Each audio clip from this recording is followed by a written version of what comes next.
My name is Gilad Atzmon. I'm a jazz musician. I'm a writer. I play all over the world. And I also write about Jewish identity politics. I argue that Jewish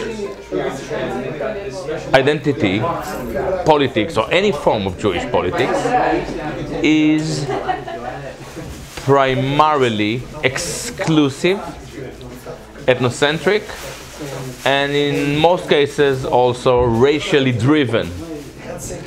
And it is very clear that, at least from that perspective, Jewish anti-Zionists are not very different from Zionists.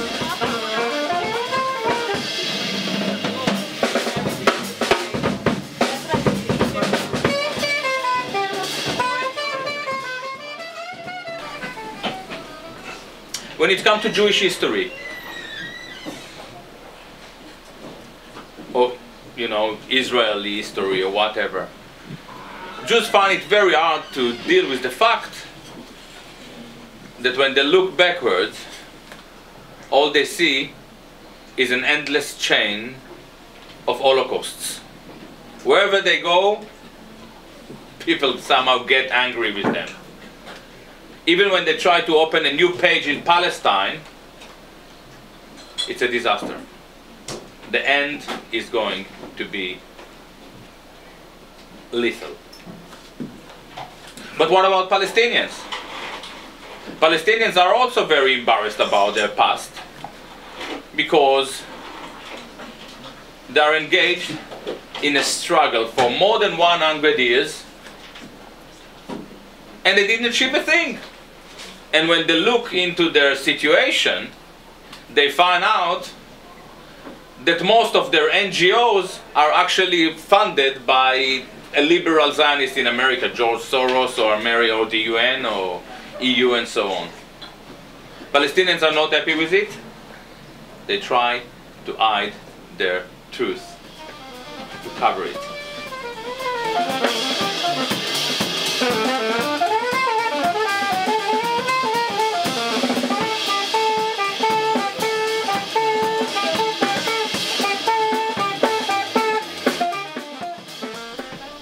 Now, when we look at history as a form of concealment, an institutional way to deal with the repressed, we find out that history is structured in a very similar manner to the unconscious mind. It's the same thing. What is unconscious? The unconscious mind is a system of repression.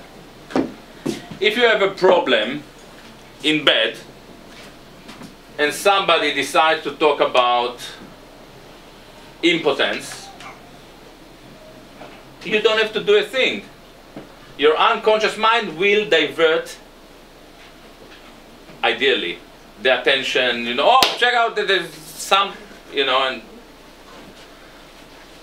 history is structured like the unconscious mind. It is a form of orchestrated deviation. But then it is not that simple, because when we think about the unconscious mind, we don't have to do a thing. It somehow takes place without us being involved. In fact, it is somehow more clever than us. But when it comes to a collective discourse, many people are kind of feeling the same or are happy to repress or hide their own past from themselves. How does it really take place? This is a very big question. One way to look at it is, one way to understand it is through ideology. Ideologies are very effective as a repression mechanism. Ideologies are there to tell us what to talk about, what we are entitled to think about, what we should hide from ourselves. And interestingly enough, ideologies, in most cases, are structured like the dream. This basically explains to us why Marxists are detached from reality, in most cases. They just don't want to wake up to see that the reality drifted away.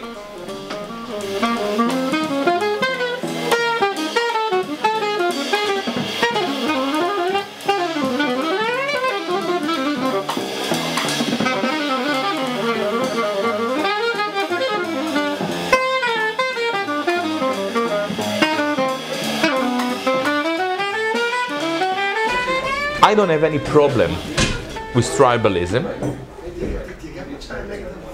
but I have a serious with tribalism when it is celebrated on the expense of other people. And this is obviously the case of Zionism.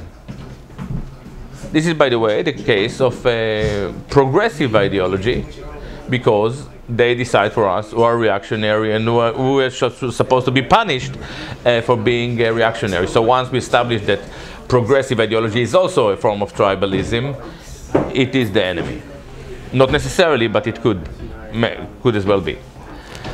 Now, I argued numerous times that if Israel defined itself as the Jewish state, its airplanes and tanks are decorated with Jewish symbols, and they inflict pain on innocent civilians, in most cases Palestinians, we are more than entitled to stand up and to ask, who are the Jews? What is Jewishness? What is Judaism? And how all those nations are relating to Zionism, to Israeli politics, to Jewish lobbying in America, Jewish lobbying in Britain. We have enough work, academic work, that suggests that American foreign policy is dominated by the Jewish lobby. In Britain, 80% of the Tory party, the leading party, MPs are friends of CFI, Conservative Friends of Israel. In France, the situation is similar.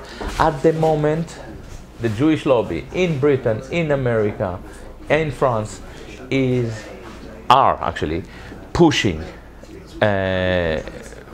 for a war against Iran in the open, but it goes farther.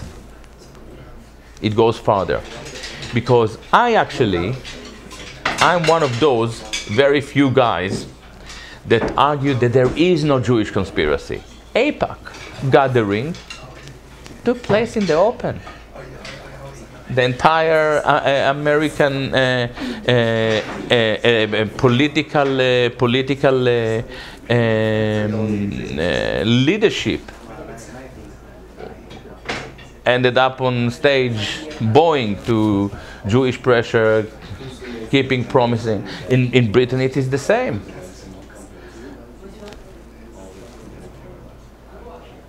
This is not conspiratorial at all. We are aware of it. I argue that Jewish power becomes a victorious power not because of AIPAC and not because of CFI or LFI or CRIF in France. It is actually because they are also extremely powerful in controlling the opposition. The opposition that suggests to us what we are entitled to talk about, what we are entitled to discuss. It is very clear to me that in America, the biggest and most important dissident TV network, Democracy Now!, is yet to engage with clear criticism of the Jewish the Jewish lobby. And as a matter of fact, as far as I'm aware, Mearsheimer, Professor John Mearsheimer, or James Petras, I think the Jeff Blanford, the biggest and most the prominent voices that actually touch the subject, have never been invited to discuss those issues.